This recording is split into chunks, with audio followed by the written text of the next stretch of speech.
ఈరోజు తన హోదాకి మించిన మాటలు మాట్లాడుతా ఉన్నాడు. కేసీఆర్ గారి గురించి తన హోదాని మించి మాట్లాడుతా ఉన్నాడు కడియం శ్రీహరి గారు. తెలంగాణ సెంటిమెంట్ ఇంకెంతకాలం వాడుకుంటున్నాం అంటున్నాడు కడియం శ్రీహరి గారు. నీ లేక కేసీఆర్ గారు ఆత్మగౌరవం తాకట్టు పెట్టుకోలేదు ఎప్పుడు కూడా. నీ లేక ఎప్పుడు వేరే సలకు పోలేరు కేసీఆర్ గారు. నీ లేక ఎప్పుడు పదవుల కోసానికి పాకుపడలేదు కేసీఆర్ గారు. నువ్వు మాట్లాడేటప్పుడు జాగ్రత్తగా మాట్లాడాలని చెప్పేసి నేను కడియం శ్రీహరి గారిని హెచ్చరిస్తా ఉన్నాను.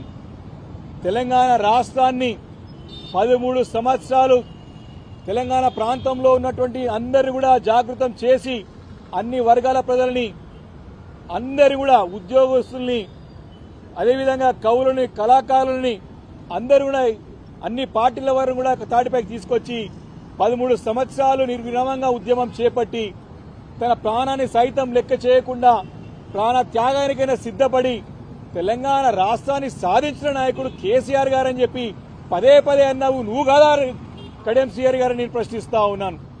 ఈరోజు ఆ రోజు దేవుడుగా ఉన్నటువంటి కేసీఆర్ గారు ఈరోజు నీకు చిన్నగా కనపడుతున్నాడా?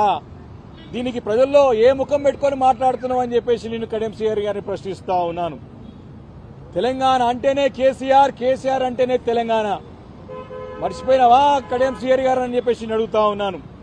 తెలంగాణ జాతిపిత బరోబర్ తెలంగాణ రాష్ట్రానికి అన్ని వర్గాల ప్రజలు, కులాలు, మతాలు ప్రతి ఒక్కరు కూడా గుండె కత్తుకున్నటువంటి నాయకుడు, ప్రతి ఒక్కరి గుండెల్లో ఉన్న నాయకుడు కేసీఆర్ గారు. చిన్న పిల్లవాడి నుంచి పండు ముసలి వారికి కూడా గుండెలో పెట్టుకుని చూసుకునే నాయకుడు కేసీఆర్ గారు. తెలంగాణ అంటేనే కేసీఆర్, కేసీఆర్ అంటేనే తెలంగాణ అనే సంగతి గుర్తు తెచ్చుకోవాలని చెప్పేసి కూడా కడియం శ్రీహరి గారిని అడుగుతా ఉన్నాను. ఎస్, బరాబర్ ఈ తెలంగాణ జాతి అంతా కూడా కేసీఆర్ గారు వెంబడే ఉంటది.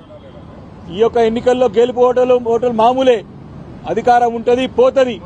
నీ లేక అధికారం ఉంటే లేక లేకుంటే మాట్లాడే నాయకుడు కేసీఆర్ గారు కాదు అని చెప్పేసి ఒకసారి గుర్తు చేసుకో కడియం శ్రీహరి.